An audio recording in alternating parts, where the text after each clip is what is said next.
in Egypt, asking and demanding the government to act swiftly and firmly on these incidents to arrest these responsible, because we cannot live with this terror in the streets. Yes. Nobody can live in a bride or sending the children to the school or walking the street, and you find this kind of terrorism in the streets. I think the government should act with an iron hand to stop these crazy assassins in the streets, to save the life of Egyptians in the streets. Yes. Do you think there is any foreign hand in what happened? Well, it's very possible, because these terrorists are acting with, of course, money, instructions, infrastructure. They work with salaries. They are mercenary, because they use arms, they use cars, they use motorcycles, they use apartments to hide. They use a lot of money to do these things. It's not easy, and to plan these kind of actions, it needs a lot of resources. It needs an instructions. It needs a plan. Well, it's not. I don't think it's far from this. Maybe with foreign hands, but of course executed with some citizens. We don't know yet their identity. Today the government announced that the emergency law and the emergency period will not be extended after the 3 months, which will end by mid-November. Yes. So do you think that we need to extend it by any means in order to have more stability, or at least in order to pass this very critical period? Well, I think we should go back to the normal life. It has been 3 months, more or less. I think it's enough. I think the main medicine and the main healer to this problem is going back to our normal life. But there are some people hindering others from going back to their normal lives. Yes, of course, they are making these incidents to prolong this period of emergency, but they will not win this war, of course. The Egyptians will win this battle. Christians and the Muslims, once again, are united against this kind of violence. No way they would win this battle, because Egyptians used to live together. Egyptians used to live in peace. Egyptians don't know this kind of violence, blind violence and blind terrorism.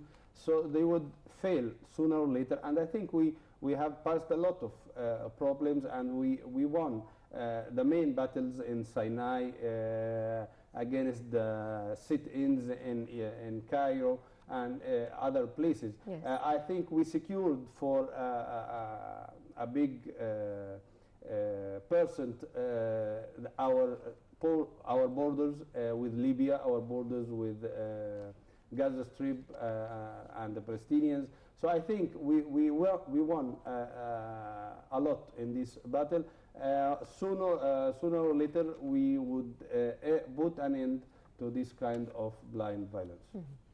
And then now we move to the regional issues, and we read regarding Syria from The Independent. Syria opposition meets backers in London ahead of summit. Conference with foreign ministers is tentative step towards seeking a settlement. Hopes of a peace deal to end the bloodshed in Syria may move a faltering step closer in London on Tuesday at a meeting between the opposition leadership and its international backers. The aim is to present a coherent and united front at a much-delayed summit next month in Geneva with Syrian President Bashar al-Assad's regime and its principal backers, Russia, starting a process which is supposed to pave the way towards a political settlement. The chances of the two sides, which have acted with increasing savagery over the past 2.5 years as the bodies piled up, reaching a consensus appear to be slim. But the fact that the talks are being held at all is being regarded as an achievement. Just 2 months ago, the chances seemed remote. Again, how do you see, Mr. Yehia, this meeting, and what are your expectations regarding this summit to be held next month? Well, I think the Syrian opposition is trying to organize itself after a long time of mess, instability inside their members, differences between allies. I think they are trying to organize themselves to face the Syrian government with a united position. It's not easy for them because they are very fragmented. There are too many organizations on the field with contradictory interests, and sometimes they even fight each other.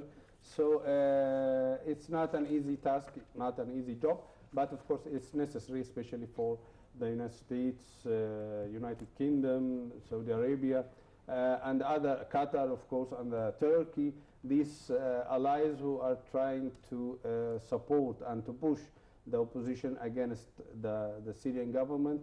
I think they did a lot of damage already to the Syrian crisis. Yes. They refused many and maybe all the peace initiatives. They don't accept any kind of intermediation or so you still think that the political solution is could be done and the military one is not on the table right now? It's the only solution for the Syrian crisis, but I think some parties are not satisfied with the peaceful solution. Some parties would push the opposition to refuse all the initiatives, all the government position. So I think it will not be an easy summit next month. Maybe it will... What are the main issues that this summit should tackle as a priority, bearing in mind the role played by the opposition and also the role played by the international backers for Syria? Well, there are many tasks, ceasefire, disengagement of forces, helping the refugees, trying to build the infrastructure, the future of the Syrian government, if it would go on as a government, or would have a transitional government, or would hold a new elections. So a lot of issues on the table.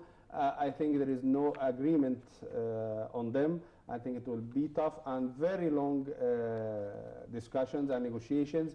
But I think the peaceful solution is the only possibility in this crisis. Many parties would hinder this initiative or summit to reach an agreement. But I think the Syrian people and the normal people in Syria want to end this fight, whatever the price is, because and go back to their normal life. They would, of course, isolate any organization that would hinder an end to this crisis. Yes. And maybe they would fight if they would resume the fight with each other. They would fight the organization responsible for the continuation of this crisis. Mm-hmm.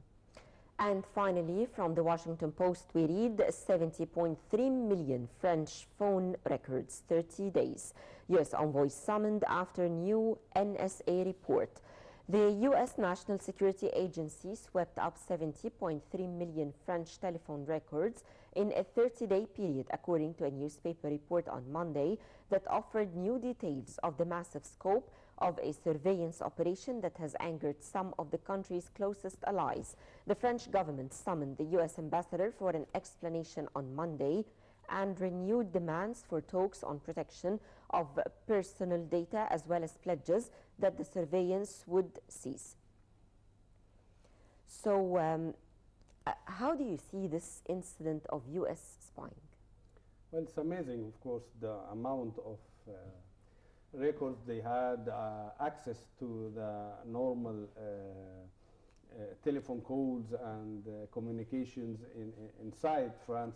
It's amazing the abilities of the American intelligence, electronic intelligence is amazing. It's not only in France, by the way. It's in almost everywhere around the earth, Yes. starting from Australia. But what's the main till then. reason behind this, and how can this harm the relations between the United States and France in this case? You can imagine they gather all the information, names, accounts, numbers, who are you calling, from whom you are receiving calls, whom you are communicating with, you're putting your private life in danger, your children even are exposed to whatever.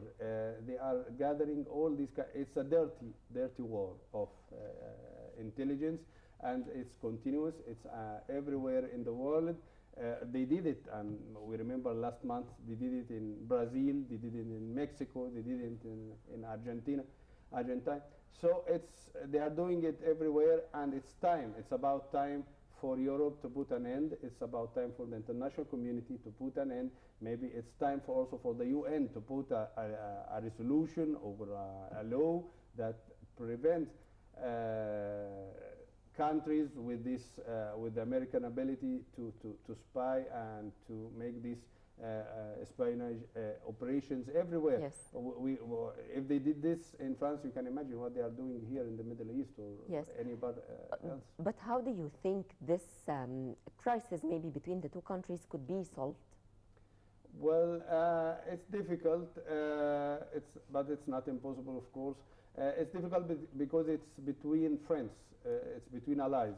Yes. That's strange, but I think that also that the French are not happy, of course, with these violations to their sovereignty in their own country. I think it would damage the relations as they did with Brazil last month.